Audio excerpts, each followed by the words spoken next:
I think we'll get started. We're just after 11:30 here, so we'll get going.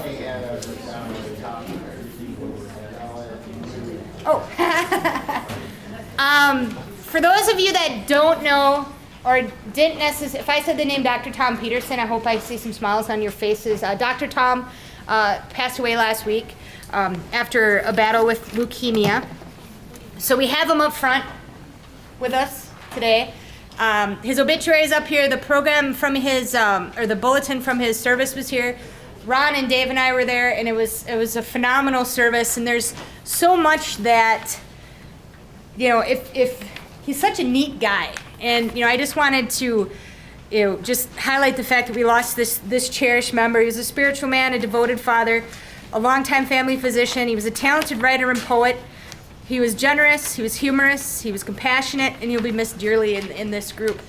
He was here from the beginning. We're thankful that we're able to call him friend, and you know, we'd like to take a moment of silence. But before we do that, I just want to give you kind of some insight into Dr. Tom. I'll have this up there too. I make our AOD board sometimes do biographies just for fun, asking silly, random questions, just to give you an idea of his humor. And it's kind of timely. If you were at a friend's house for Thanksgiving dinner and you found a dead cockroach in your salad, what would you do? Tom replied, I would take the salad to the kitchen and ask the host to join me and quietly tell him or her. I found a rubber band in my salad at a local restaurant once and quietly told the waiter, and I got a free dessert.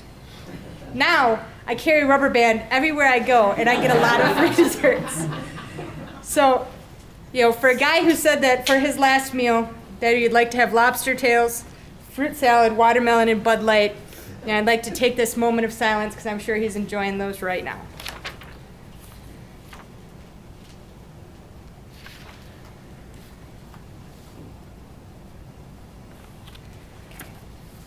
Thank you. Now I'm going to sniffle and go stand over. All right, thank you everybody, welcome. For those of you that don't know me, I see a few new faces that don't know me. My name is Bob Wilcox. I work for the Wausau Police Department. I'm the current chair of the AOD Partnership Council for 28 or 29 more days, and then I'll be moving on. First thing we're going to get started is the sign-ins. For those of you that have been here before, your name will be on there somewhere. It's alphabetical. If you could just put any mileage or time spent as part of the AOD partnership, that's great because it helps show our in-kind. If your name's not on there, there is a guest spot in the back, and you can put your information and your email if you want to receive our weekly updates. The question is going to be the same as last time from our meeting. If we normally had a January celebration, this year it's moved back to March 19th, and we'll possibly be rebranding it, making it you know, maybe a fundraising event. We're still looking over that. But there is a question on there if you'd be willing to, I believe, what's the question? If you'd be, because we might have to charge for the event, because for those of you that don't know, our Drug Free Communities grant, which supported this coalition heavily, ended at the end of September. I'm happy to report that our county board included my position to continue to support the infrastructure of this coalition as we go forward. So I want to take a moment and recognize, I know we have one of our county board members here, John Bandel. So big thanks to him and all the other county board members.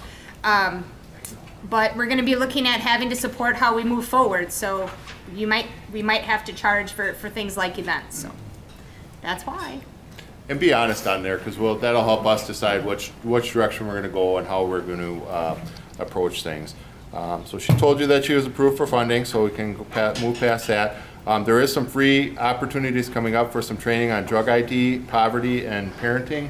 We were not able to get it up on our announcements, but if you go to our site, the AOD Partnership site, there should be links there that you can get on and see if you're interested in any of that. Get the information on the dates and where those are being held. And then we did have election of board members. Some of the people like myself are continuing on, and we had a few at large that are continuing on. We did have some people that moved into different positions. Maureen Jorgensen is going to be our vice chair. That is a 3-year commitment. She'll be vice chair for a year, and then past chair. Nancy Cedar, who's been on the board, will be the secretary. That's a 2-year position. And then we have some at-large people. Tony Simonson and Brooke Davis have been on our board and are continuing on in the at-large. But we do have 3 new people that are coming on. Tracy Kuyava, who is the Wausau Fire Chief, and I don't see her here right now. Mark Moser from Ministry St. Clair's. And Mark, if you just want to talk about your interest in the board or why you decided to get involved. Sure. Yeah, I'm the case management director at St. Clair's Hospital in Weston, and also at Good Samaritan Health Center in Merrill, and I'm a social worker by background. And almost on a daily basis, I see folks that come into our hospital with various alcohol or drug issues. Sometimes it's the primary reason for admission, like acute alcohol intoxication or a drug overdose. But many times it's various medical conditions that are certainly made worse by their substance abuse. And it's a tremendous cost to the healthcare system, and certainly a tremendous cost to the patients and their families. So anything that we can do in treatment, education, prevention to make a dent in that or turn that ship around, certainly I'm supportive of and want to be a part of. Thank you very much, Mark. And then we have John Dolan, who is a community advocate and is going to be working at Peoples with Marine. John, if you just want to tell a little bit about yourself and your interest. First of all, I'm very happy to be here. Years ago, I was involved with the partnership and been in sales most of my life, but also personally and professionally, recovery has been a major part of my life. And I agree with what Mark had to say. It is a contributing factor to a lot of issues in our whole culture. And it's an issue that quite frequently the community is not aware of. They need to be informed about. And it's just this organization here in providing that information to the community is vital. It's very, very vital to our culture. I'm happy to contribute on the board, and I want to, I welcome any, there's a great saying that says it's amazing what we learn when we know it all. So I'm depending on all of you to help me help this community with this issue. I'm glad to be here. Thank you, John. Marie, did you want to say anything? No. Tony? No, I'm just looking forward to another couple of years to see how we can improve our community and work on prevention efforts and to look at, we have major issues in our area, our state as a whole, and I think we can impact that. So. I guess one thing that I like to do is try to bring awareness to the western part of the county of Marathon County, and I'll be talking a little bit more about that because I'm serving a little bit here. We do need a treasurer. We had somebody lined up we thought might take the position, and due to some things at work and some other things that came up, they were not able to take it. So if any of you have an interest in being treasurer or know somebody that maybe has some financial background, it's not a super taxing position, but it would be nice with the transition now with some budgeting and with the grant going away, because the grant was very specific about how we could spend money. We didn't, we wrote like 5 checks a year. Now since we've been with the Community Foundation and raising money and there's more money coming in and having to budget and stuff, it would be nice if we had somebody that had kind of a financial background. So if you know anybody that wants to get involved in the community, let Melissa or I know, and we can contact them and see if they have an interest and get them started. For right now, Pat Kinney, who is transitioning out because of a new position, will stay in that position, and hopefully we'll be able to find somebody. So just keep that in mind, if you could, to help us out and get somebody in there. I need a motion and a second to approve the site of officers and Okay, so we need a motion to approve. Second. You make the motion. I move. Okay, Ron Alexander moves, motion to accept. Anybody seconds? Second. Second? Okay, thank you, Karen. So we have a motion to approve this slate of officers and a second on that. All in favor? Aye? Aye. Any opposed? Okay, the motion carries. Welcome to slate of officers. Yes, thank you very much. Okay, moving on. Okay. Good for you. Yeah, nobody claps for me. So then we have a couple partner updates. Destiny, Yeah, I passed out a sheet, if you didn't get one, I do have some extra, but it's on the Wisconsin Youth Program. So the Central Wisconsin Tobacco Free Coalition, who Dot was the coalition coordinator. Hold on. Stop talking. Sorry. I forgot. Please, thank you. Okay, so I do the Wisconsin Wins program for the Central Wisconsin Tobacco Free Coalition.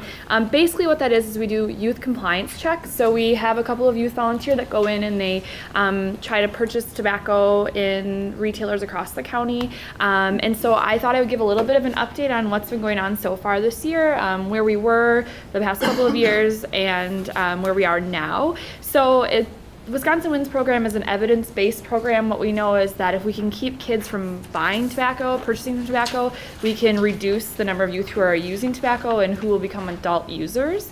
And you know, it has been making an impact, although Marathon County has been a little bit higher than the state. And what we're seeing right now is that the sales have been increasing over the past 3 years. So in 2012, we had an 8.3 non-compliance rate. So what that means is we had 8.3% of retailers in Marathon County selling to youth. In 2013, that rose to 16.1%. And then so far this year, we're a little bit higher. We still have some to complete, and we're going to do them in the city of Wausau. And right now we're at 18.9%. So it has been increasing. So we know that this is something that we still need to continue to do.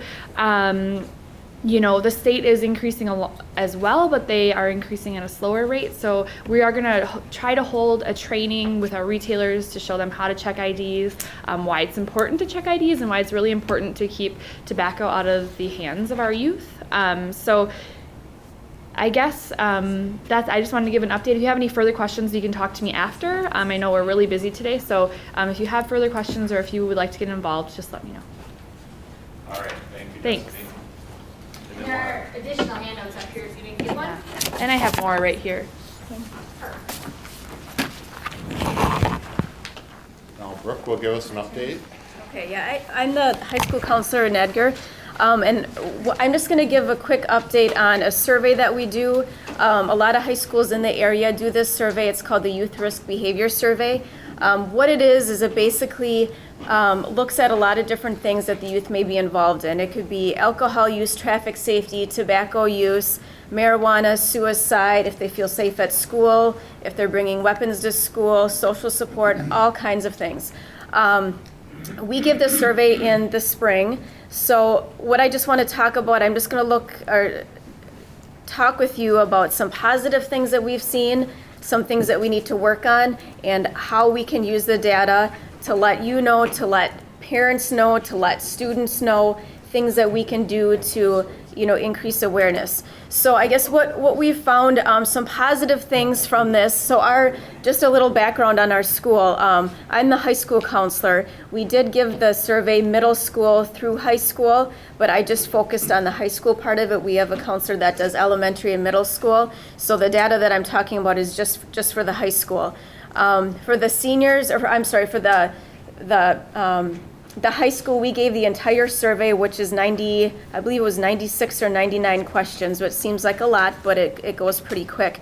So I guess what we found, just go through some positive things. Tobacco use of our students, we found that only 3 students reported having smoked cigarettes during the past 30 days before the survey. So of our 200 and about 30 students, only 3 said that they had reported smoking.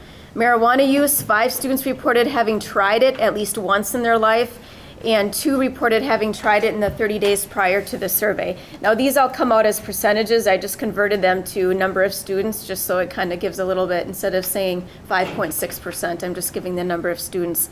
They give us suicide. We had 2 males and 0 females that reported attempting, and even though of course you want that to be at 0, I have peace of mind knowing that of those 2 males that said that they had tried, I know who they are and we're providing services for them. And just other drug use, 3 males and 4 females reported using prescription drug without a doctor's prescription. So, we see the trends, we'll be talking about some of the trends, but in Edgar, those things aren't a focus. So what is a focus for us is alcohol use. So they're not doing the drugs, they're not smoking so much. What they are doing is drinking. 24.7% of students reported drinking in the last 30 days prior, 30 days prior to taking the survey. Traffic safety. This was a huge red flag for us. We did not realize, and this is part of the reason why we give the survey, we did not realize that so many students after drinking were driving. It was close to about 70% of males and females after they were drinking were getting in the car. So even though they're not doing those other things, they are drinking and then getting in the car. Another huge thing that we would not have known if we did not give this survey is there's a section that asks about relationships. Well, from the data, we found that violence was way up. Violence with people that are within relationships. Didn't even think that that was going to be an issue. And bullying, about a fourth of the students in our school feel that it's an issue. So from this data, what have we done? Well, we're trying to line up some speakers to come to talk about those issues, about drinking and driving.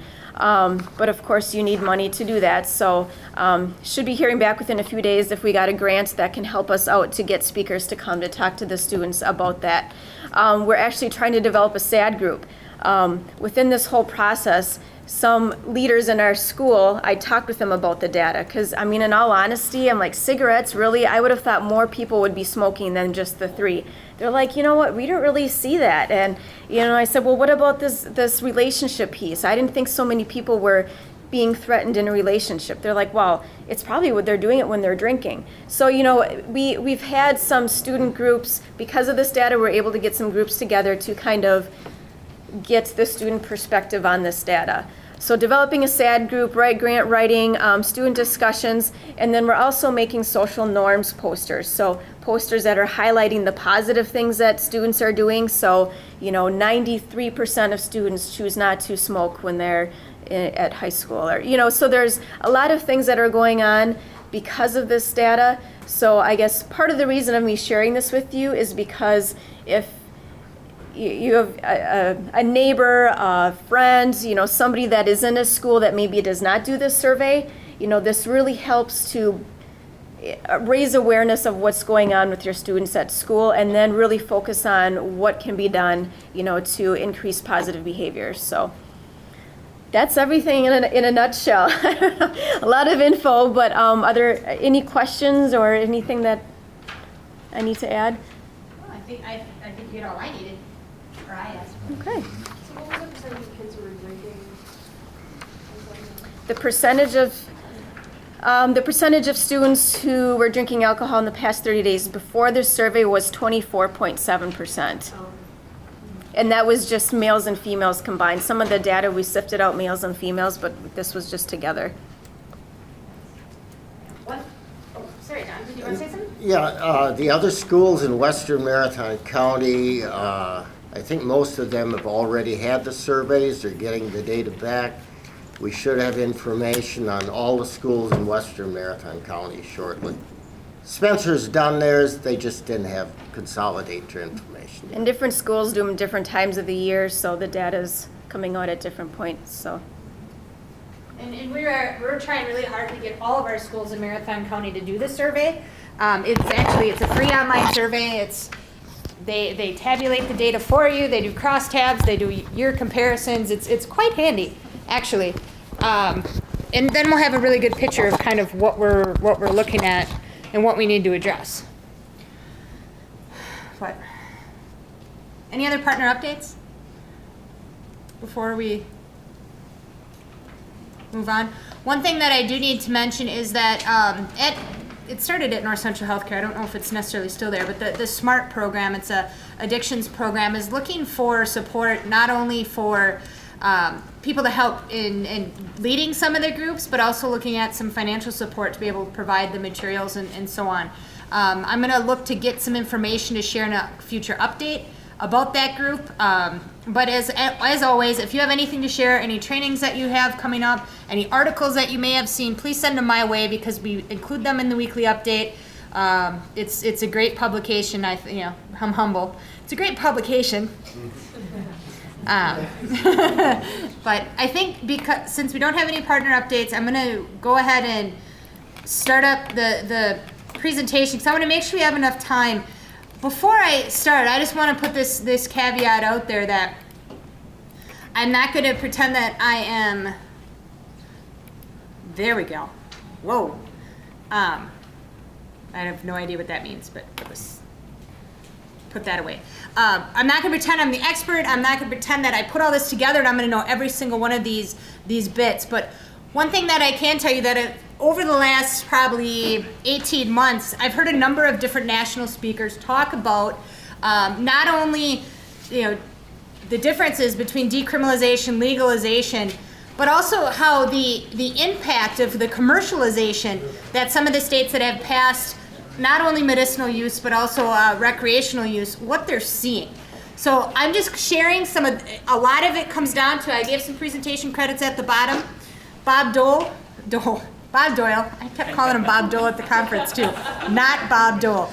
Bob Doyle, he's out of Colorado. He leads their Tobacco Education and Prevention Alliance out there. But what they're seeing in that coalition is that they need to focus on tobacco or marijuana as well. Tony Coder is with the Drug Free Action Alliance, which is actually the brainchild behind the Parents Who Host Lose the Most campaign. It's out of Ohio.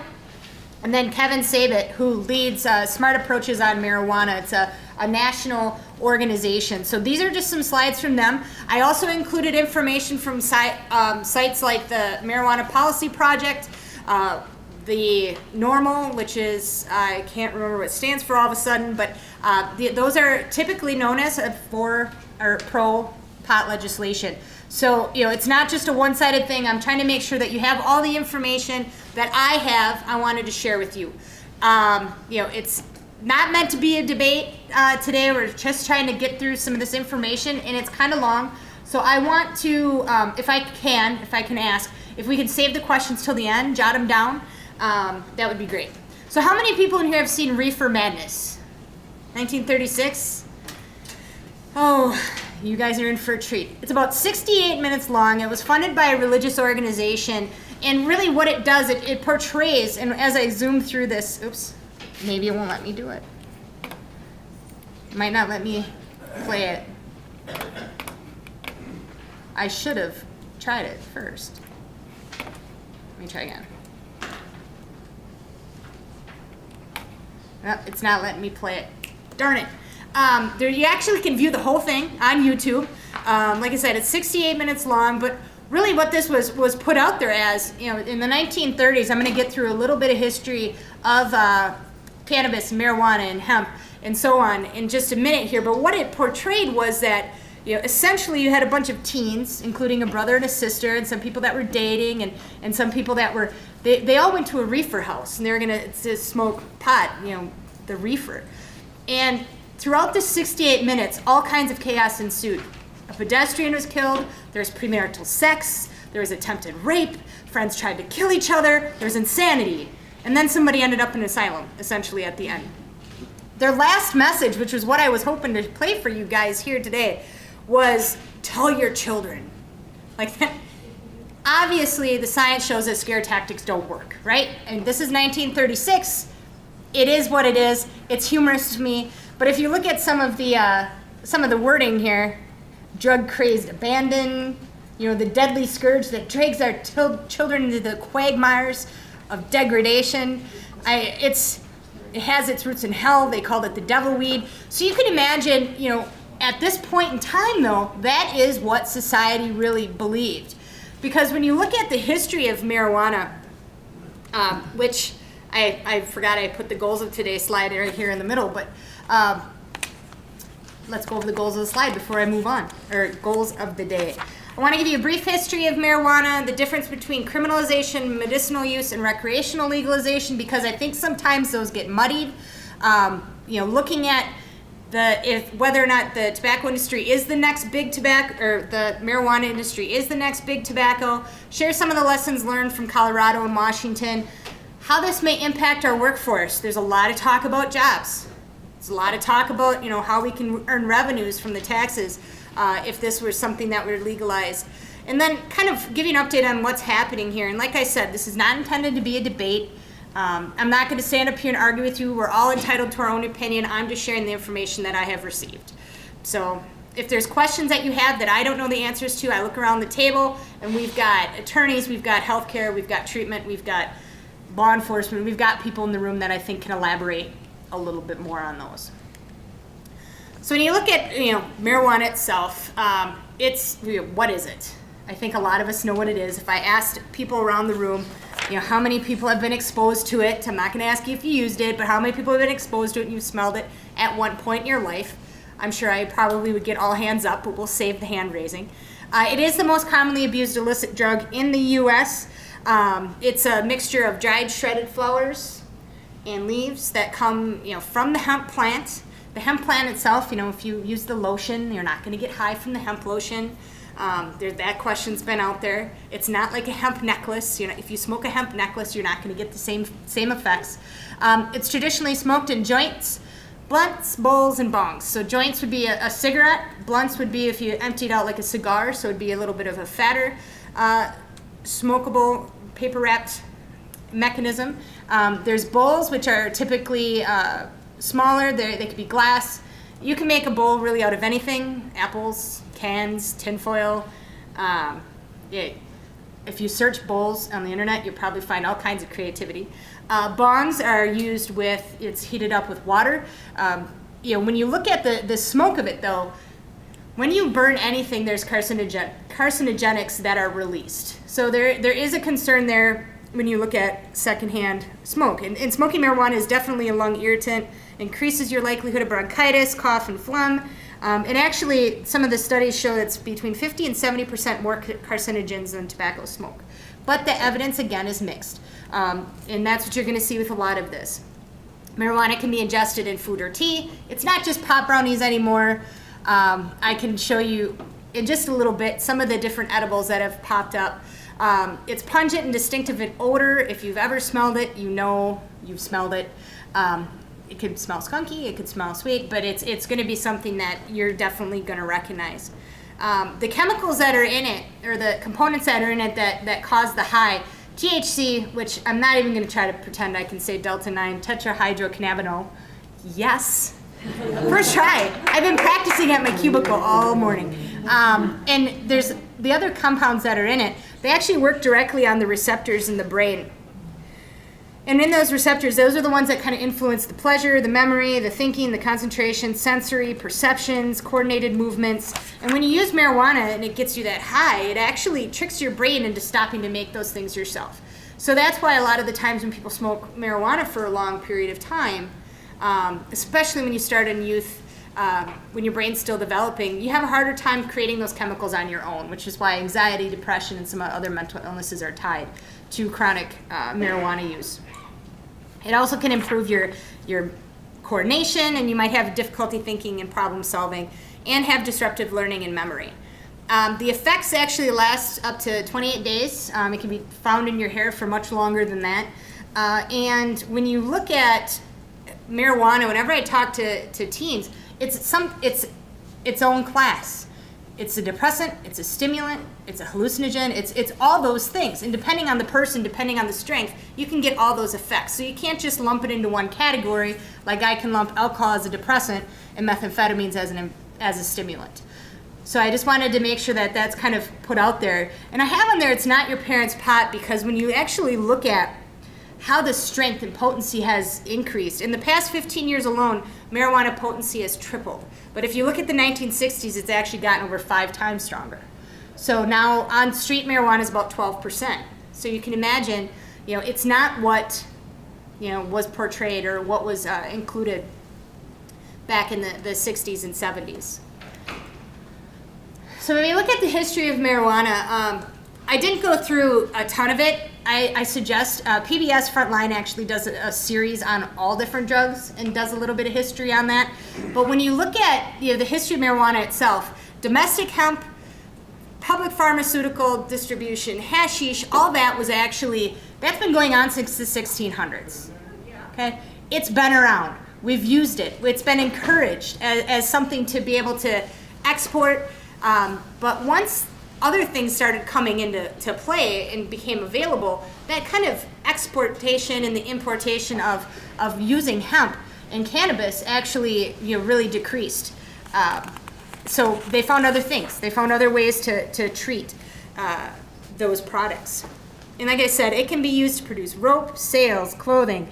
By the 19th century, those products, again, that replaced hemp, really kind of impacted that. In 1906 was actually the first year that it was regulated. And that was actually the Pure Food and Drug Act. Essentially what it did is if it was sold in a public forum, it needed to be labeled. So then you knew if you were getting marijuana within your products. So that was the first regulation on it. The marijuana menace between the 1900 and 1920 actually stems from the first time, at point in time when it started being popularized as far as smoking marijuana to get a high recreationally was actually through Mexican immigrants that traveled north of the border after the 1910 Mexican Revolution. So that is actually the first year that you saw people smoking marijuana recreationally, and then it was tied specifically to that population. It was tied specifically to the fear, to the stigmas. It was tied it definitely, increased the anti-drug campaigners, if you will, the people that were speaking out about it because they were fearful of this new immigrant population. By 1931, 29 states had outlawed marijuana. They created the Federal Bureau of Narcotics. Concerns rose over the link of crime and other social problems. And then the propaganda, when I mentioned about the reefer madness, the evil, the devil weed, really came into play. And that was the first time in 1937 is when they passed the Tax Act. Essentially what it did is it criminalized. It criminalized all marijuana possession, use. So that was the first time that it was actually completely banned.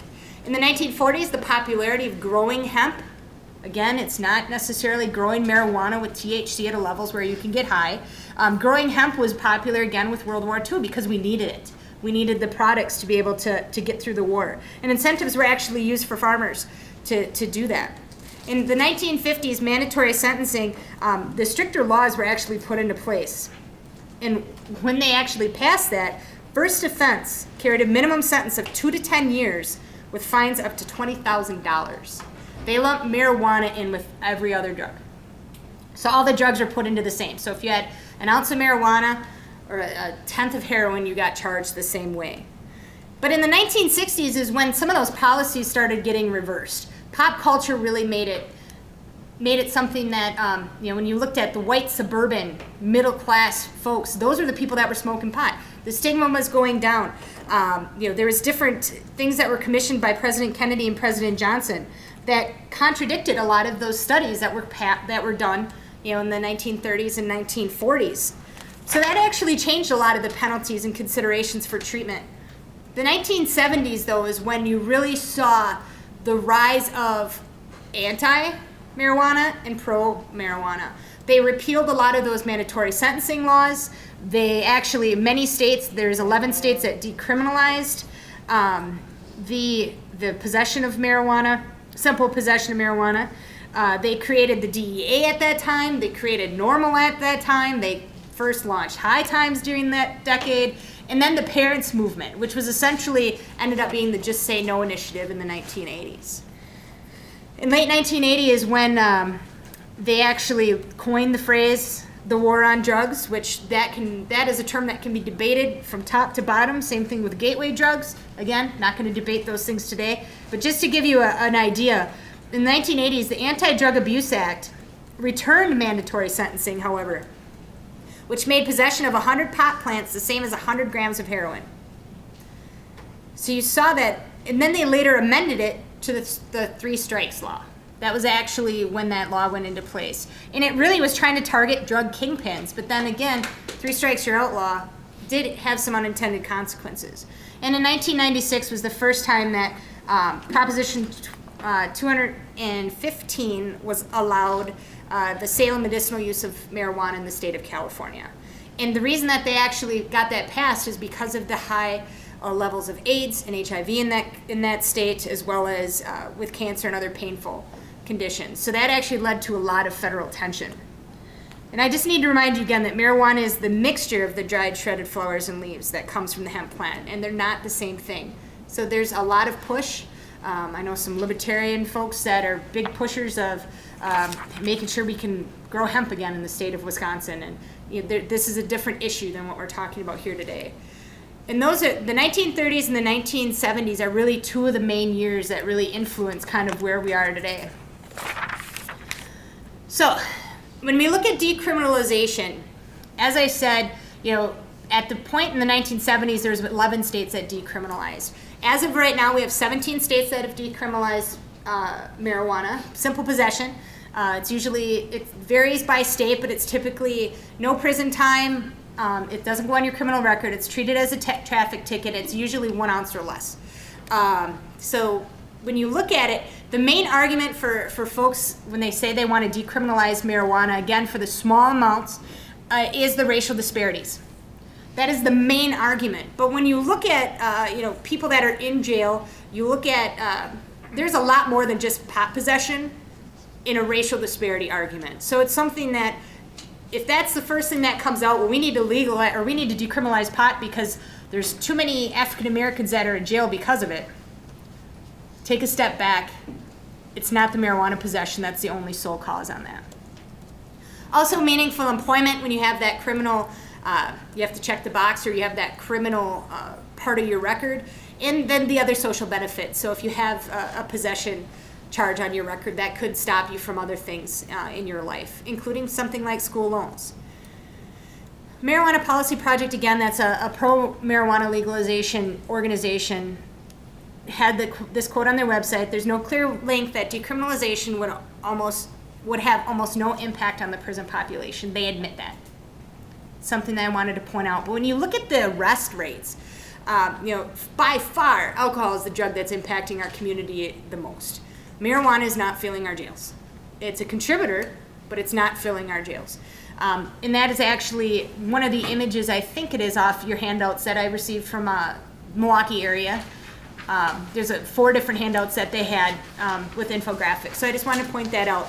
The thing that is up here that I'm guessing probably won't work, is a couple weeks ago on Saturday Night Live, they actually had Woody Harrelson was the host, and they actually had a whole little 3-minute skit on the decriminalization of pot. Essentially, it comes on the news, and you start seeing all what you'd imagine in your head. If you said, who smokes pot, you're probably imagining a look in your head. All of a sudden, all these people start coming out of their houses, and they're cheering, and they're parading down the street, and then you see a woman with a baby carriage, and then you see like an elderly gentleman with a walker, and then you see college clean-cut students, you see all kinds of people, all excited, parading down the street, and they get to a roadblock with law enforcement. And they hold up a bag, and the law enforcement kind of looks at him, stern, and then he's like, yeah, and then they all cheer, and it's the greatest day of their life, and all kinds of other goodness there. And then a gentleman takes a joint out and goes to light it, and the cop's like, well, you can't do that. And he's like, well, why not? It's legal. It's not legal to smoke it in public. Like the whole idea of decriminalization, I think that some people have that misperception that it means that you can go around and smoke pot or have it all over the place, and that's not the case. It's still legal to possess, and Lance, correct me if I'm wrong, it's still illegal to possess the paraphernalia that you use if it's been used, correct? When you look at decriminalization, it's just the actual pot itself. Possession of drug paraphernalia, one of the requirements is that you use it with the intent to utilize it to ingest, inhale, or otherwise introduce into the human body the specific controlled substance. So, all right, if I were a defense lawyer and I was saying, well, my client stopped using marijuana, has been clean, he simply is retaining the glass pipe because it's a piece of art. Interesting legal argument. You can convince 12 people that one way or the other, then you could win at a jury trial. But yes, one of the underlying elements of possession of drug paraphernalia is that you possess it with the intent to utilize it to introduce into the human body the specific controlled substance you're talking about. And when you look at the state of Wisconsin, first offense currently for simple possession is a misdemeanor, so it is a crime. It carries 6 months, $1,000 fine, or both. And depending on the circumstances, a second offense could actually bump you up to a felony, a Class I felony. Those are the maximums. Yeah. That you Yep. could, for a first offense, receive 6 months in the maritime. Up to, sorry. I should I say. forgot the up to. One of the messages within the industry is that, it's filling our jails, but on a national level, less than 1% of all state inmates were in for marijuana possession, and only 0.1% were for first-time possession. Independent research, though, I found this very interesting. Independent research actually showed the risk of being arrested for a joint is about 1 arrest for every 12,000 smoked. And that's significantly different than when you look at impaired driving. We estimate for every 1 time that you get picked up, you drove 2,000 times and not got picked up. So, there's the likelihood of actually getting picked up on simple possession is very small. But when you look at those that are incarcerated for marijuana, about 85% of those have something that is clearly linked to distribution. So they're clearly drug dealers. And like I said, the industry, even in states that are decriminalized, so simple possession is not even on the books, or it's on the books. It's not even, shouldn't even be an issue. This is actually from Oregon. Oregon has been decriminalized for a long time. But they still ran the same ads there because people didn't necessarily understand the fact that they were a decriminalized state. So they're imagining all these people getting thrown into jail for simple possession. So the issue of medicinal marijuana is a sticky one. And I think that one thing that we need to point out is the difference between cannabis-based medicines versus medicinal marijuana, smokable medicinal marijuana. There is medical benefit to things that are included in marijuana. And groups like NORML advocate for medicine by popular vote rather than utilizing studies through the FDA. So there's definitely some arguments there as far as the benefits of having a pill form, such as Marinol. Sativex is actually one of the latest drugs that's in the final stages of the FDA process. I'm not even going to be able to say it. The CBDs, those have all been proven to be effective to treat chronic pain. The AMA, the American Medical Association, is not behind medicinal marijuana when it's smoked. It's something that I think that people need to pay attention to, is that the AMA does not back this, the use of smokable marijuana. Because of the likelihood or the chances or the very fact that there's so many carcinogens in it. So I just want to make sure that I hit all these things. And I think that there's a perception, whoa, what happened there? There's a perception that that there hasn't been any studies on the components of marijuana. There's actually over 400 that have taken place through the DEA. Currently, there are 23 states in the Washington, D.C. that allow medicinal marijuana. Again, that is looking at the smokable form of marijuana.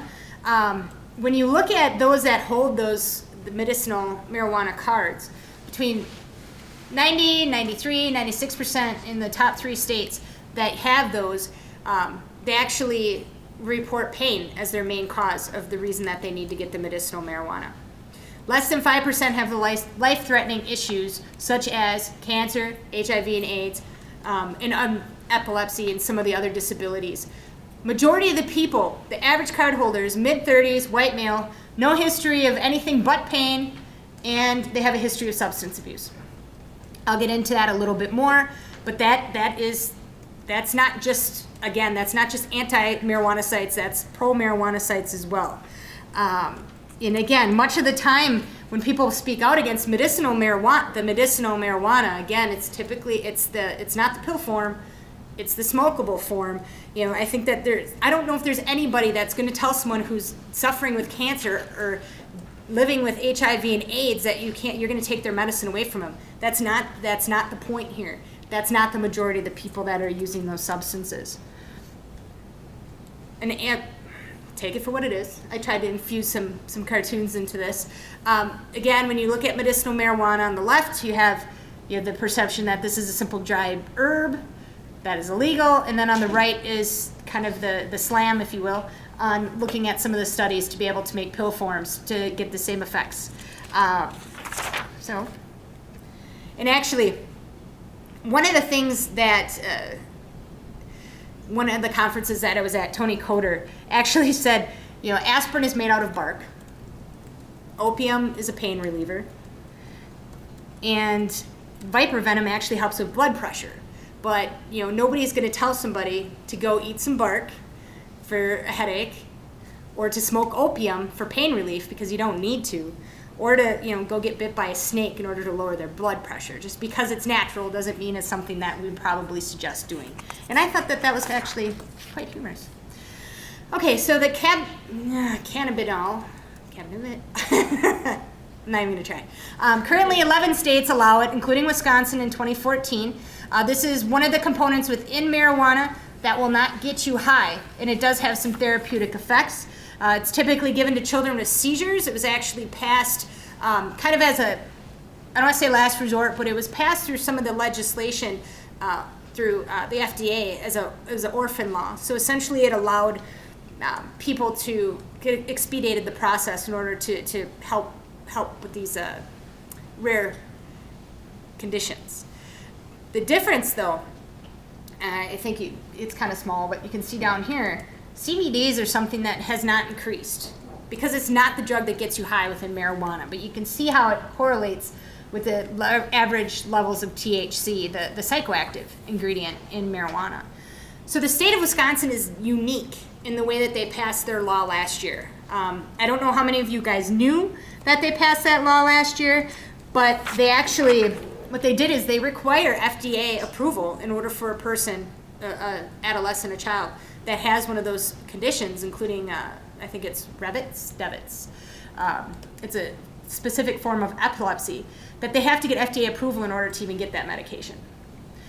So we're the only state that has that additional safeguard to make sure that it's not something that is given out haphazardly. Charlotte's Web was actually created, Charlotte Figge, I think her name was. She lived in Colorado. She had severe seizures. She had seizures constantly. 5 brothers out in Colorado decided they were going to engineer what they were calling a type of medicinal marijuana. But what they did is it's not regulated. Like I said, there are regulated medications that are made in labs, there's a quality control, you know what you're getting. But Charlotte's Web out in Colorado is kind of scary because it's not something that's regulated, and the likelihood of having things like mildew, mold, having too much THC in it, or other contaminants that make kids even sicker. So it's been actually kind of a thorn in the side of the folks out in Colorado because it's something that is readily available, and again, it is something that's not necessarily regulated and safe. The next one, by GW Pharma, is actually approved by the FDA. That's one of those that was approved under the orphan designation. And it actually is considered, it's a purified form of CBD. So it's a super form of those kind of drugs.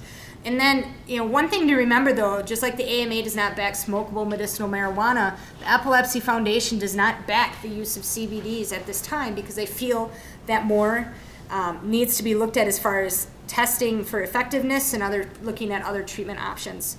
So, we definitely should find ways for CBDs to get to patients that need it, but we do owe them the assurances that it's going to be a safe product for them. Recreational use. So, as of right now, 4 states have passed. Colorado and Washington passed in 2012. Oregon and Alaska just passed this last November. The limits vary by state. It typically depends on how much you can possess, how many plants you can have, what the concentrates are for the potency of your plants. Some of the states, just for example, in Colorado, private possession by a person 21 or older can have up to 1 ounce with no penalty. They can cultivate a minimum of up to 6 plants. And from what I've been told, I think it was 10 to 12 pounds per plant. Pounds. Okay? That's a lot of pot per plant. And with no more than 3 being mature at that same time. So they can only process so many at one time. And they can only transfer 1 ounce or less for free to one of their friends without penalty. But what they're finding is in these states that have recreational use, one of the big pushes of them passing it was all these taxes that they're going to get. Colorado actually taxes about 25% If you're one of the medicinal dispensaries, if you're selling it at all, you're getting taxed at 25%. But what they're finding is, with this passage, that they're collecting, they estimate about 10% of what they actually thought they were going to collect on. What's happened to the other 90%? It's becoming all the other states' problems because it's crossing the borders. And one thing to point out, in Colorado, just in the last 4 years, the THC levels of people growing it in their home, the wonders of biology, is that the THC levels have risen from 12% to nearly 30%. They have next states, the people that are looking at policy, they have next states in their crosshairs. As soon as Colorado and Washington passed, they targeted Oregon and Alaska. So now that Oregon and Alaska passed, it sounds like they're going to be targeting California at minimum.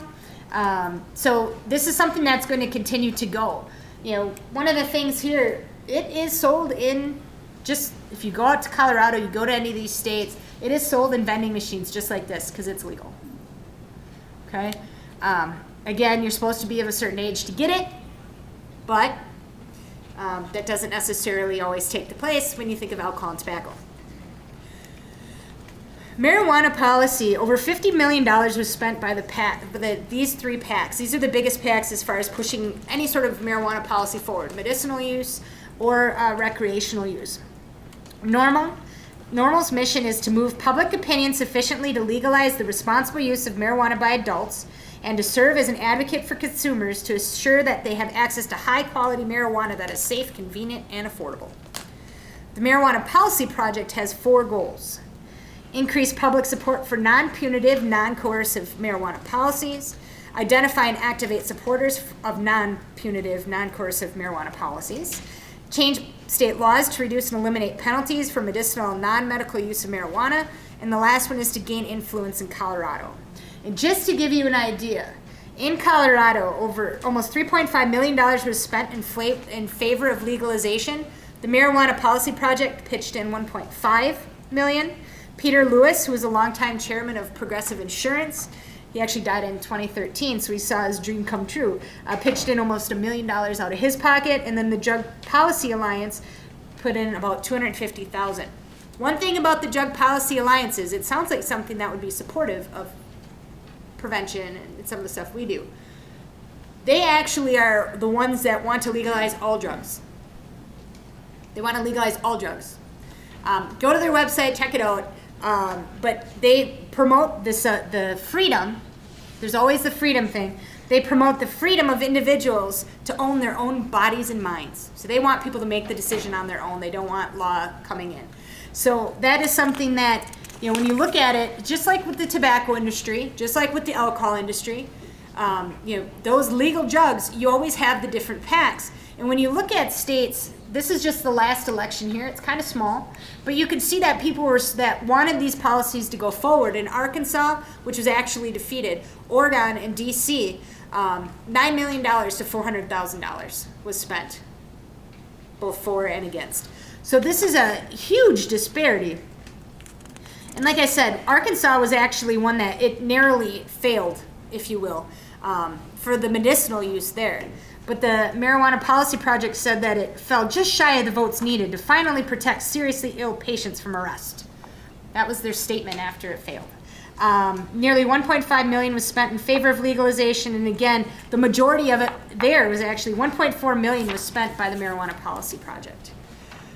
One of the kind of myths that are out there, this is actually comes from a 2010 study that, if we legalize it, then we're going to bust the black market on it. When you look at marijuana itself, it's between 15 and 25% of revenues. There's more money in human trafficking, kidnapping, and other illicit drugs than there is in pot. Legal markets that are taxed and regulated, so they monitor the THC levels. They limit those. They have all the things in place like compliance checks, like Destiny and talked about, to make sure there's no access to minors. All those legal markets are actually make it more of an incentive to distribute on the black market, that it's not a credible deterrent. And again, when you look at the sales across state lines and what they're able to recruit with their taxations, they're not getting what they anticipated that they're getting. And it's one of those things that some of the states that have passed have learned. And when you look at big marijuana, I call it big marijuana because essentially, here's the names of the different, you can see there's a pattern here. Just wanted to get you guys a list. And just, this presentation I did already upload to the website, so you can download it at the end. You don't have my notes, but if you want my notes, I can send them to you. But when you look at big marijuana, you can see there's all these different companies, but in reality, this is what you're seeing. They're putting out there that it's this person, it's this sick person, it's this, for lack of a better term, someone that looks just like this. That is not who's selling it. It is the same people that are behind selling things like tobacco. It's people in suits that might not even be using it. Prohibition Brands was actually launched by a gentleman who worked for he ran Microsoft for years. And it's one of those companies that's looking at mass producing marijuana cigarettes, cigars. They want to be the next Marlboro or Anheuser-Busch of marijuana. And when you look at, again, it's the image that they're trying to sell. So what they're hoping for is that the occasional user that may be sitting in a business in a state like Colorado, in a suit, in a bar, just sitting back and chilling out, that's going to help reduce the stigma of smoking pot. Because again, we all have an idea in our brain. It's going to reduce the stigma and help increase the demand in the states. There's definitely some lessons that we need to learn here. Is big marijuana the next big tobacco? These are just some stuff that probably doesn't seem too surprising to some of you.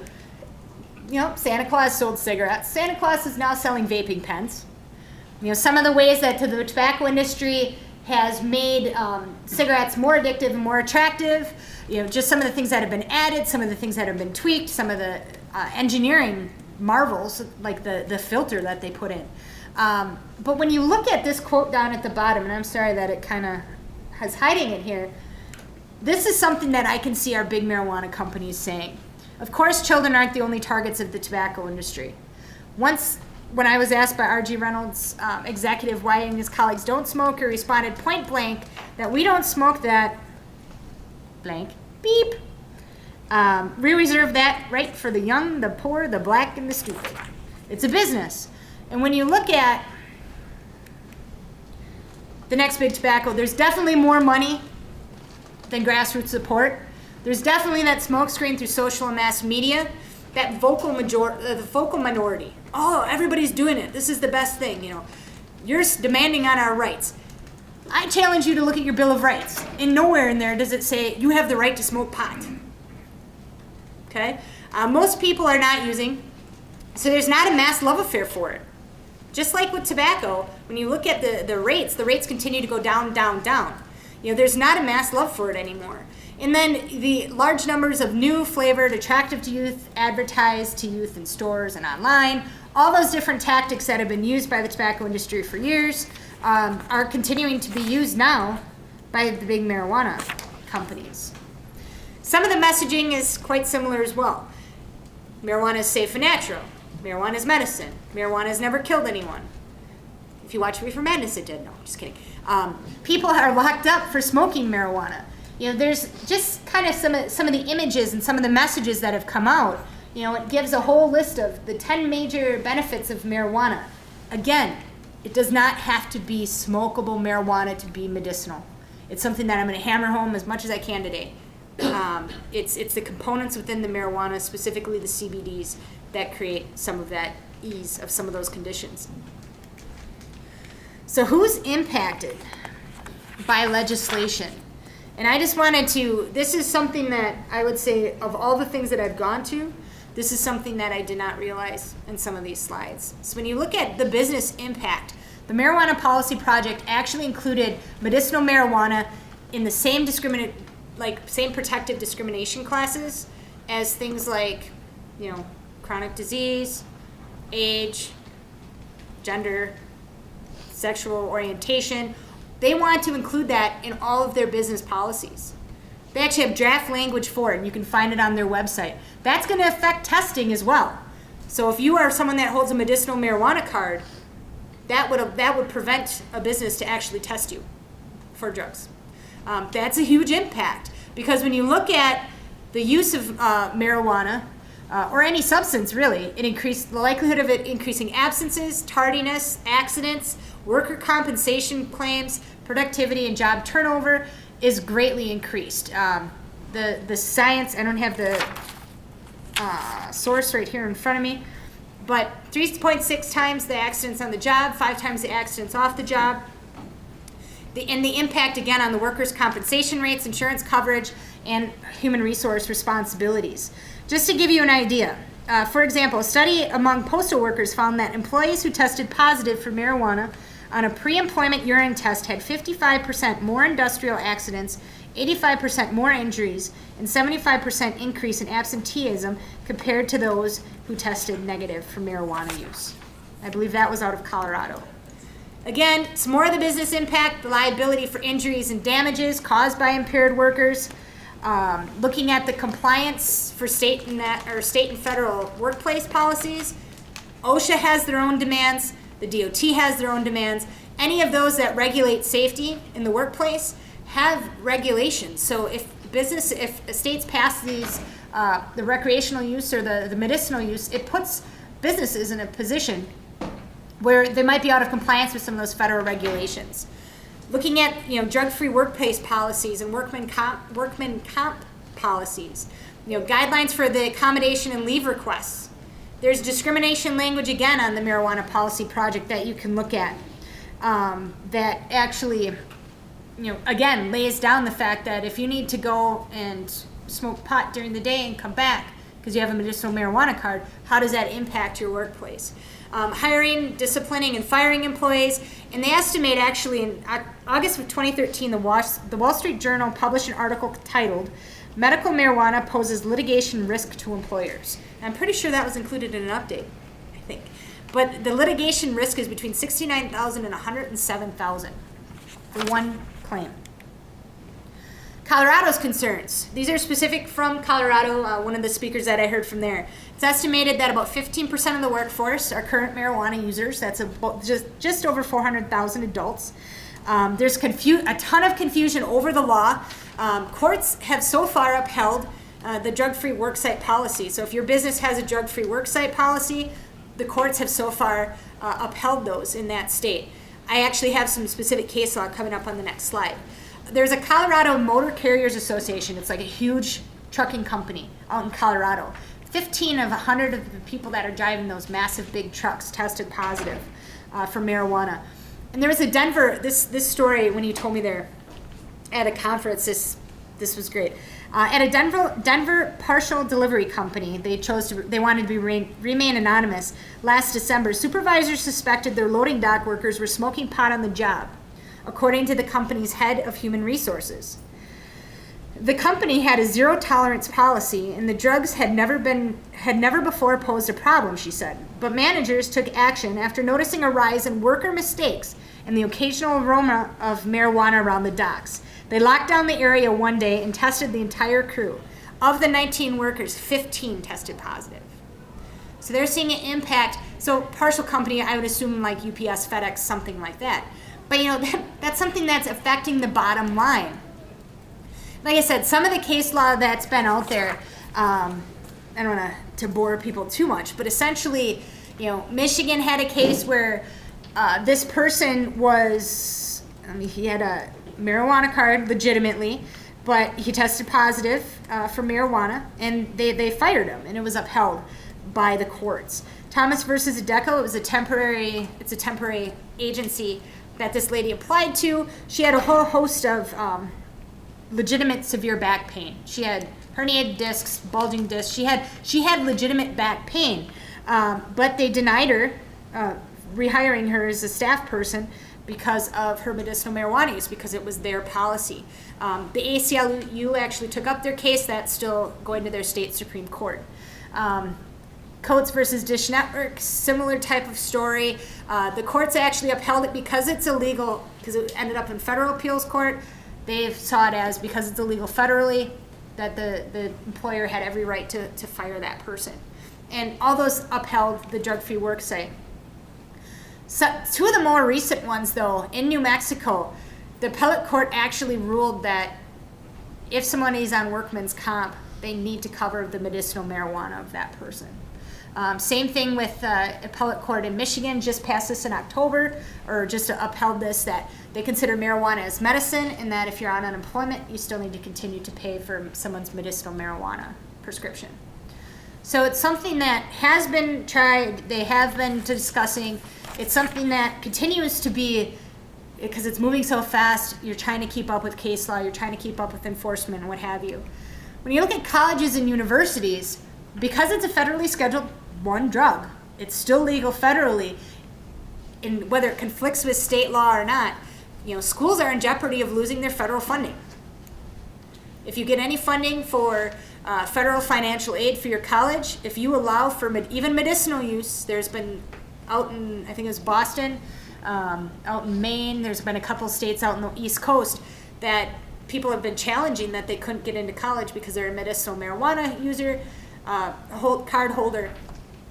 They had to say no, we can't allow you in here.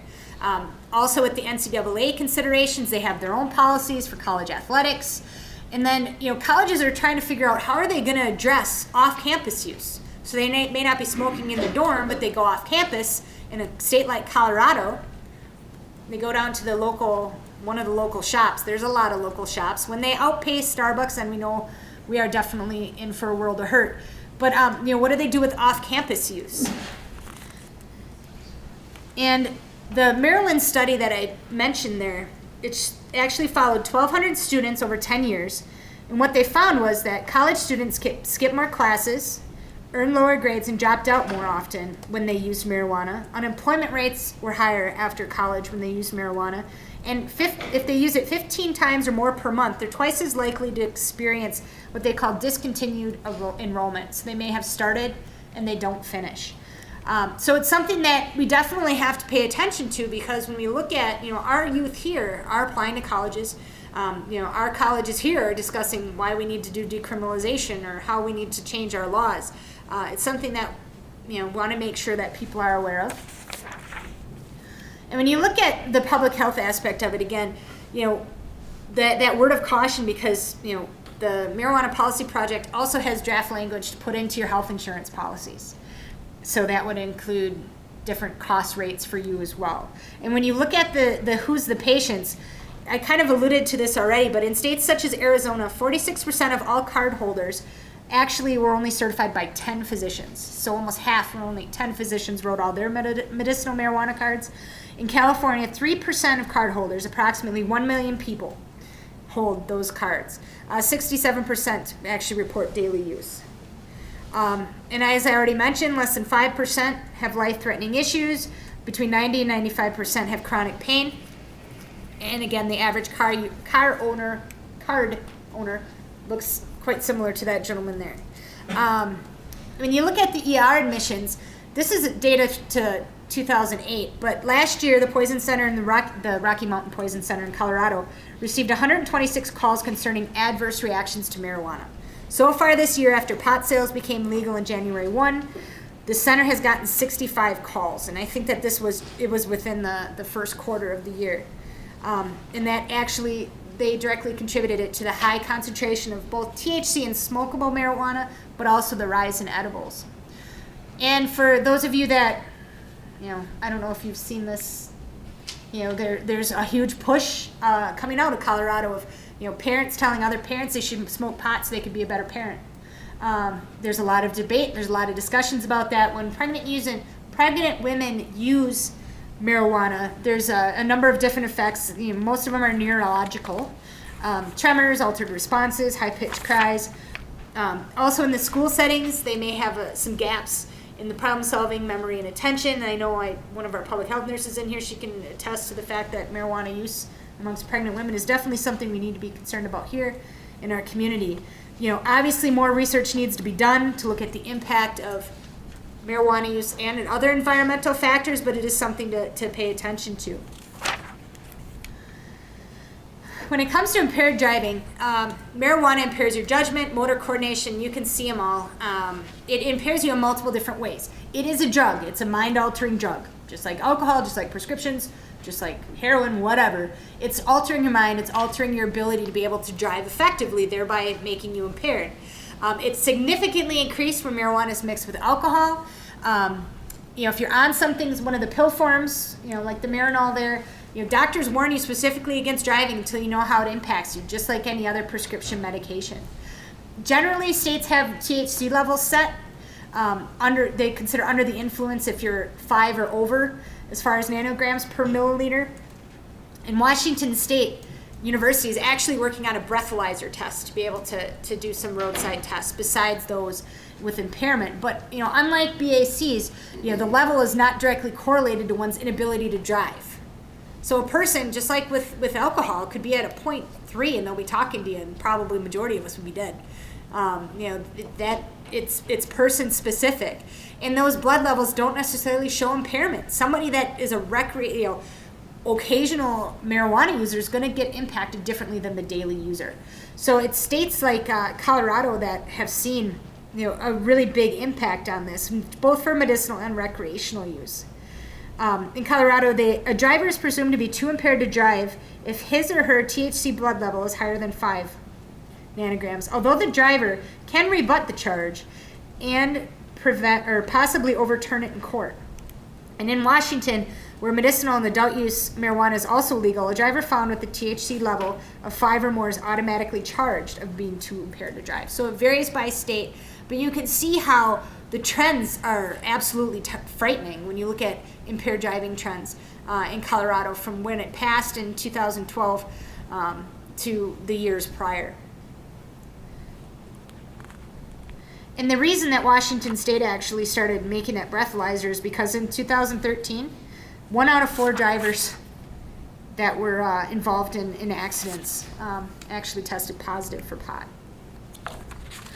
Just a few slides here. Addiction and mental health, persistent use. There's a study out of New Zealand that was upheld it was actually challenged and then defended successfully that you lose 7 to 8 points if you use pot regularly. I don't know how many people can necessarily lose 7 to 8 points, maybe Bill Gates.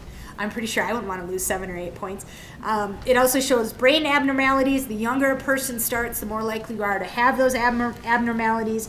Changes in volume, shape, density. I mean, it really actually changes the way that your brain is made up. And it also affects your decision-making abilities. There has been links to schizophrenia. 90% of schizophrenic patients surveyed used before their onset of schizophrenia. And long-term use can definitely, it can lead to addiction. That is that people have problems controlling their behavior or stopping. The quote at the bottom, it talks about that they don't want to see anybody use any sort of medicinal marijuana unless they have a terminal illness or needed for pain under the age of 30. And just for everybody that, in case you don't know, our brain develops till we're 25. They're pushing it out to 30 as far as recommendations for any of this use. Okay. There's been a lot of discussion on whether or not marijuana is addictive. Again, I'm not going to debate this with you. This actually came from the National Institute of Health. 9% of people who use will become dependent of that. 1 out of 6 start as teens, and that's about between 20% and a quarter of our daily users. 63% of Americans who abuse drugs use THC, but marijuana is the primary drug of choice for 18% of the people who enter treatment that are 12 or older, and 61% of the persons under 15 years that enter into treatment. And the withdrawal symptoms are actually very similar to nicotine when they're trying to quit. They could report irritability, sleeping difficulties, craving, anxiety. They also may increase aggression and some of the other psychological tests. It usually peaks about 1 week after stopping the drug. And this is just this actually came, you can see through down here, it comes off of SAMHSA, but it's one of the SAM presentations. The dependence on a specific drug. Marijuana is by far at the top, and in talking to some treatment folks, over at North Central Healthcare and some of the other places, marijuana is the #1 drug that people are going into treatment for now. It's their primary drug of choice. There may be another drug that they're using as well. There may be other mental illness issues that are going along with it, very good likelihood that there is, but marijuana is the drug that people are going into treatment for now. And that's happening here. One of the syndromes that actually they just, I shouldn't say created, they identified in 2009. And this looks at cannabis use for years or on a weekly basis, and that you began young. Some of the symptoms, I'm not even going to try to say this one. You can see it.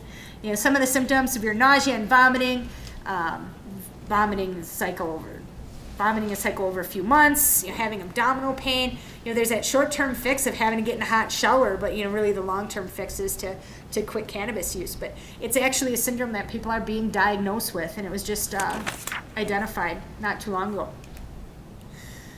I'm gonna try to spend as much time on this as I can as we get to the end here, but you know, some of the new trends and threats that are coming out of the states that have passed, and that's kind of what we're focusing on here for this final part, is the concentrates, the increased use of dabbing and vaping, the potency of smoked marijuana, and the rise of edibles. I think you've already seen some of these, you know, Pop-Tarts, the daily deals. If you look at a Colorado paper, or you look at the Denver Post, it's a Gannett paper, I think. You look at the Denver Post, they have a whole page devoted, they have a whole, like, its own page devoted to marijuana.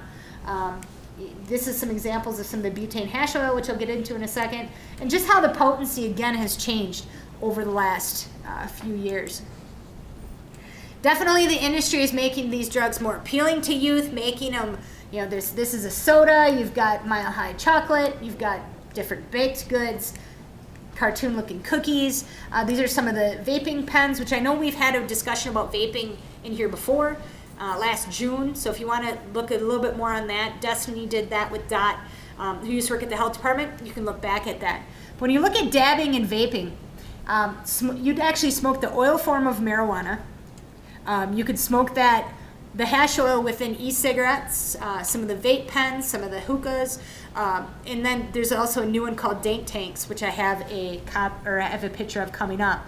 But when you look at some of these, especially when you look at the waxes on the bottom, the concentrations are almost over 90% now. They're between 80 and 90%. It's up to 4 times stronger than free, and they considered it kind of like freebasing cocaine. You actually heat it up.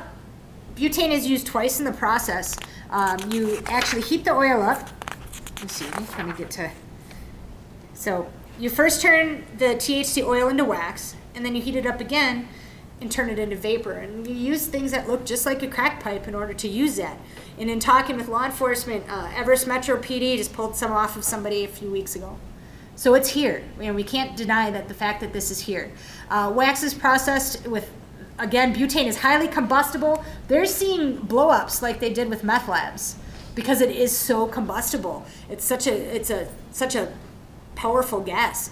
And again, the hash oil can be used in a number of different things. This right here is called, I took it out of here. I think it's called sheeting. But it's just like a sheet of the wax that they break up and share.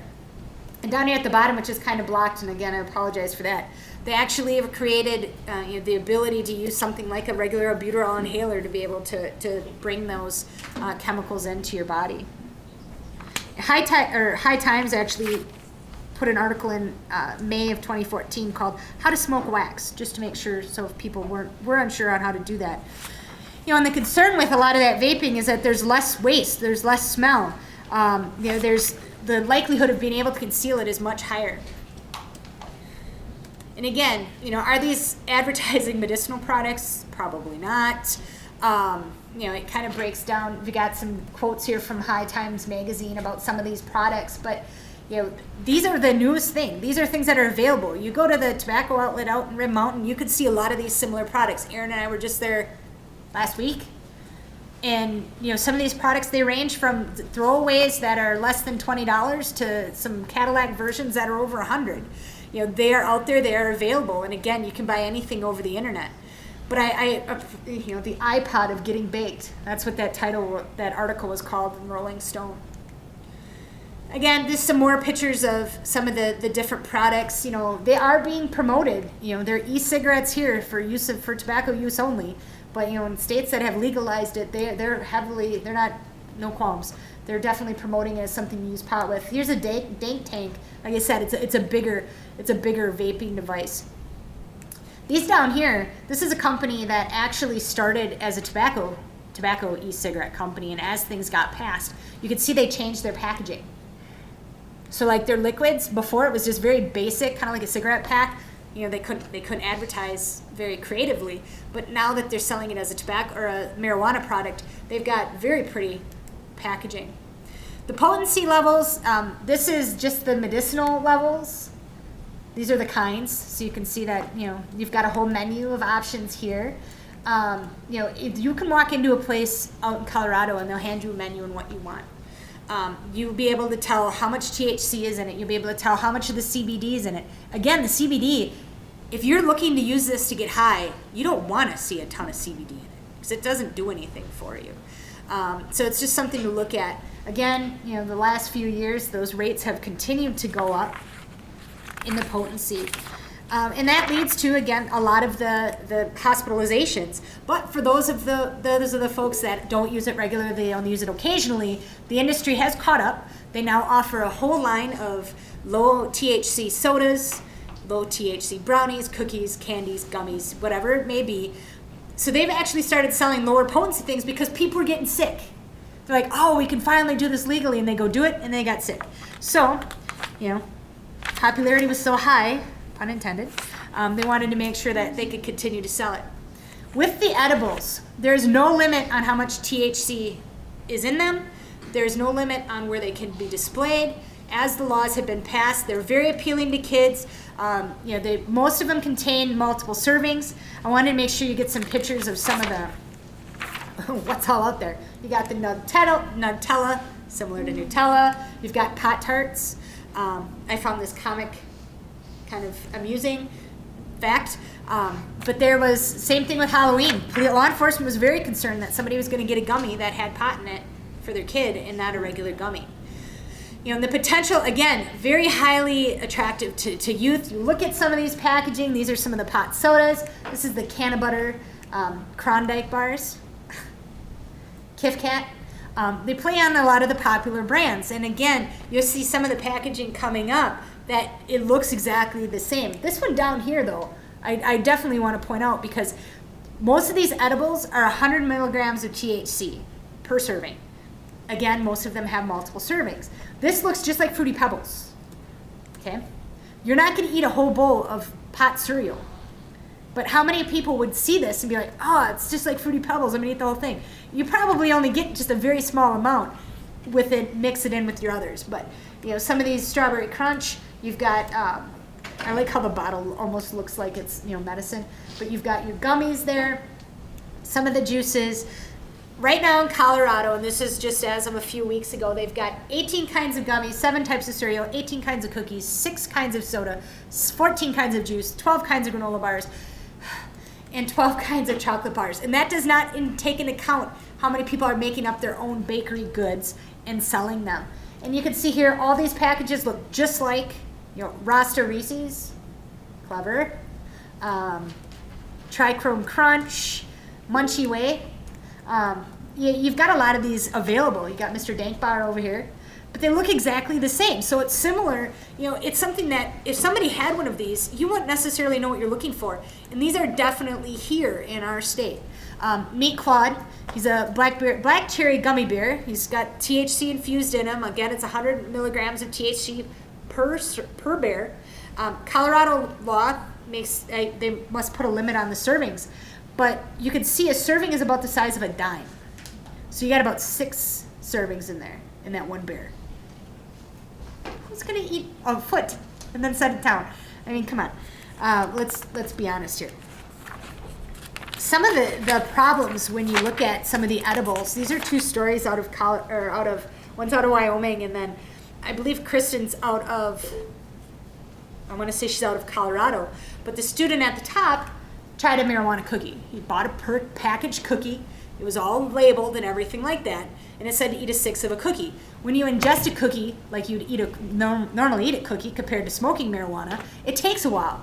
He didn't feel anything right away, so he's like, this is nothing, I'm just gonna eat the whole thing. He ended up hallucinating so badly from intoxication that he ended up jumping out of a window because he was so heavily intoxicated. And the autopsy put it as a contributing factor because he was hallucinating. He didn't know what was going on. Christine Clark, Again, her husband ate some marijuana candy. He started hallucinating. Who knows if he ate what was recommended, but again, if it's a gummy bear and you tell me to eat one, I'm probably not, it'd be very hard to stop. He started hallucinating. He told his wife to shoot him. She called 911. As she's on the phone with 911, he's yelling at her to shoot him, and he ends up shooting her. So I mean, it happens. You hallucinate. Just in the state of Wisconsin, it wasn't too long ago. In August, somebody had bought a cookie online, left it laying out, and their daughter found it. Ended up having to go to the emergency room, poisoned, because of it. So this is something that we do have to pay attention to. It is something that the internet gets us anywhere. Some of those lessons learned, what voters didn't know or what they didn't anticipate. They didn't anticipate there was going to be more marijuana-related deaths. They didn't anticipate the child poisonings. They didn't anticipate all the hash oil explosions. They didn't anticipate how potent the marijuana was going to get. They didn't anticipate all the brain science, the impact that was going to come out when they passed that legislation. Same thing with the heart impact. They didn't anticipate how the youth rates were going to go up. In states that have medicinal marijuana, rates go up. It's the correlation of perception of harm and use is very tight. The childlike marijuana products, all those edibles that are out there, regulators going to work for the tobacco industry, for the marijuana industry. The people that are supposed to regulate it end up working very closely with the industry itself. And the fact that medicinal marijuana is dispensed more like alcohol than medicine. It's not dispensed by doctors. It's dispensed in dispensaries. They're not necessarily medical professionals. And a lot of the voters, the support of it's actually gone down 4% just a few years of legalization because people didn't realize when they passed it what they were getting into. So some tips. This is from the folks at SAM, addressing what incarceration and decriminalization issues are. If there's disparities, what are those disparities? We can't just say it's marijuana. Also make sure we're addressing the commercialization of it. Differentiate between the cannabis-based medicines, like the pill form medications that are out there already and being developed, and the smokable marijuana, medical marijuana. Making sure that people are aware that big marijuana is a lot like big tobacco. Making sure we build grassroots support and make sure people know, the issues behind, or not even the issues behind, just what it all entails when you look at decriminalization, legalization, and commercialization. And the fact that people say it's too political or that it's a done deal. That's not necessarily the case because, 1964 we were told we shouldn't smoke, yet doctors still sold some Camels, and the same thing today. It's a serious public health concern. AMA direct quote on that. We need to make sure we pay attention to it because we definitely don't need the next generation to deal with another legal drug. When you look at the levels of alcohol and tobacco use are much higher than marijuana for sure. Industry promotes addiction. Those two industries promote addiction and target kids. Messages like enjoying responsibly or it's adult activity are being used now by big marijuana. And then if you look at some of the taxation rates, what we recoup versus the actual cost, it's about 1/5. We're actually about 1/5 of what we collected in the Korean War. Wisconsin hasn't raised their beer tax since we landed on the moon. So it's something that, we need to make sure that it's not something that we can just pass and push through. And it is something that has been brought up at the state. Medicinal use, like I said, CBD's passed last year. We have one of the strongest laws in the country on that use because it's not preventing that treatment. But, it's something that I think will continue to keep coming up. So that is the end of my talking very quickly. And I know we're out of time. Like I said, this presentation's online. If you have any specific points or if you have any questions, I can try to elaborate. But there's additional resources that'll be linked specific to edibles, CBD, and some of the other things that were brought up here today will be on our website, so download them.